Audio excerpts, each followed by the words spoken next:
Welcome, PolyAnnie. Nobody got that joke except for Polly. All right, hello. How is everybody today?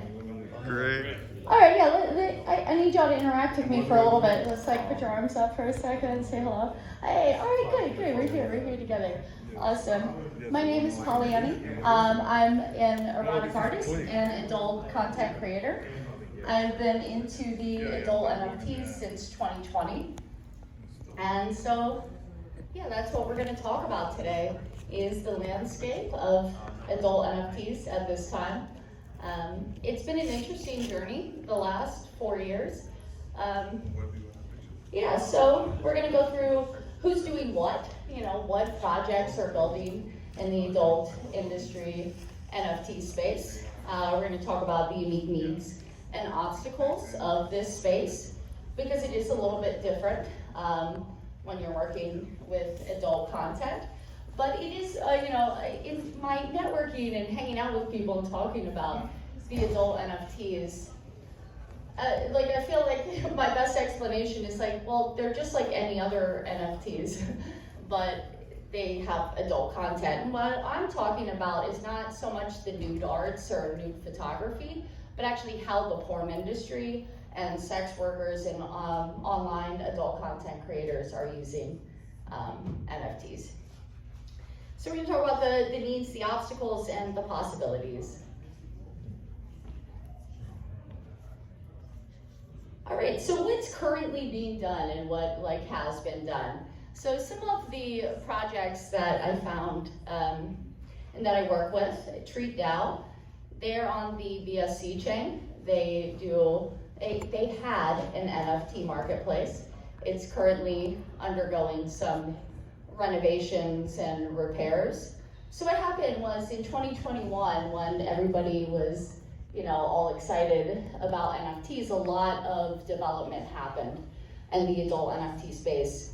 And then since then, it's 2022 and beyond, it's really slowed down a good bit.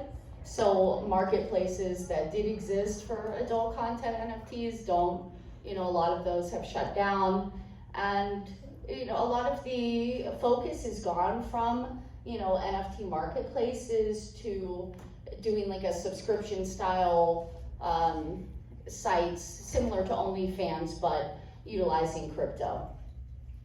So what I'm really hoping is to, kind of revitalize the adult NFT space through this work. So we got TreatDAO. They also have a magazine. They put out 4 magazines a year, which is cool. They highlight adult creators, specifically adult creators that are working in Web3. They have Treat Gaming, which is an online gambling thing, and so you can use your NFTs as deposits to gamble with. So if you have some NFTs that you know what I mean, you don't really need or want, you can do that. And they also did some cool stuff a while back with the Melon Farms, where if you locked up your tokens, you contributed them to the liquidity pools, that you could earn special NFTs. Stripper Coin, they're building on Cardano. They're doing a lot with AI, where AI meets adult entertainment and blockchain. They have exchange.io, which is one of the only active NFT marketplaces for adult content right now, and they're doing some pretty dope things.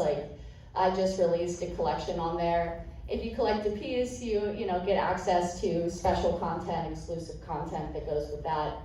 They're also utilizing and bringing in other members of the community. There's musicians and comics and stuff, so they're really trying to pull together, adult entertainment in more than just the visual way. Fantasy Digital, they started out wanting to do NFTs as a lifetime subscription, an upgradable subscription thing. But again, since people stopped really giving a shit about NFTs, they sort of switched directions and are focusing now more on it as subscription style content site.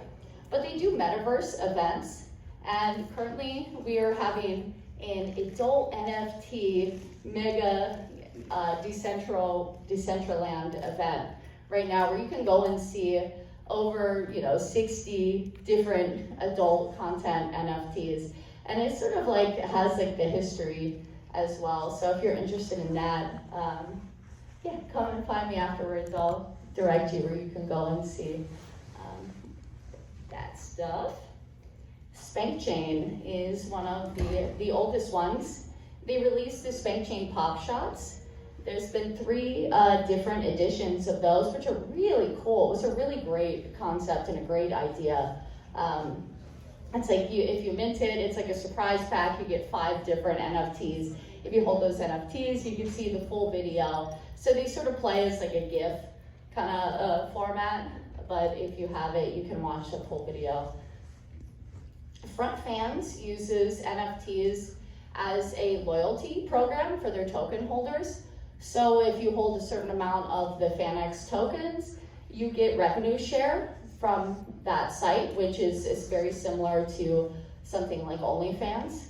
So that's how they're using NFTs currently, is more for their token holders as a rev share.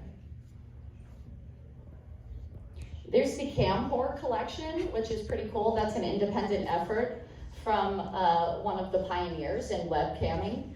So it's a collection of just still images from when cam modeling, like when camming was just like, a series of like images. So that is currently on Tezos. It was on ETH, but that became too much for her to keep up with. Oh, it's okay. Yeah, I did have slides. Oh, sweet. Okay, yeah. So all of the art here in my things are from my own collection. So I also collect adult NFTs, not nude NFTs. I love nude NFTs, but I specifically target, sex workers in the adult industry. So these are some of the people we're talking about. So Panty Lane, that's like metaverse panty enthusiasts, so they're kind of starting out. Non-fungible vulvas, they do one of one, silicone prints. So I have an NFT, a print of my lady parts available as a one-of-one. If you buy the NFT, you get the print as well. I see Mint Stars. Mint Stars is pretty cool too. They don't call them like NFTs. They're approaching it as resellable content, which is great. Pleasure Nifty, they were formerly XXX Nifty, and so they actually do have a functioning adult NFT marketplace, but it's also like a closed and more curated thing at this time, and they're working on the Polygon Matic network. All right. So the problems that we have to solve, oh my gosh, I'm like already out of time. Holy shit, that went by so fast. So for the adult industry, the reason I even got into NFTs was censorship and trying to keep my work safe, because most of the time our work is getting censored, it's getting removed, and I would like for my work to be preserved and for people who support me to be, well, this clock is doing weird things. All right, am I out of time now? Yes. Okay, I'm out of time. Well, thank you guys so much for joining me today. If you would like to talk more about all of this, we'll be available. We can talk more about it. Thank you. Thank you.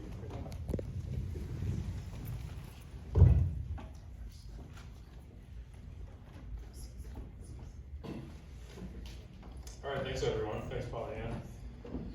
Next up, our next panel is going to be talking about how NFTs will revolutionize the fashion industry. So please join me in welcoming Joshua Choi, Svetlana Yakonina, and Claire Tattersall.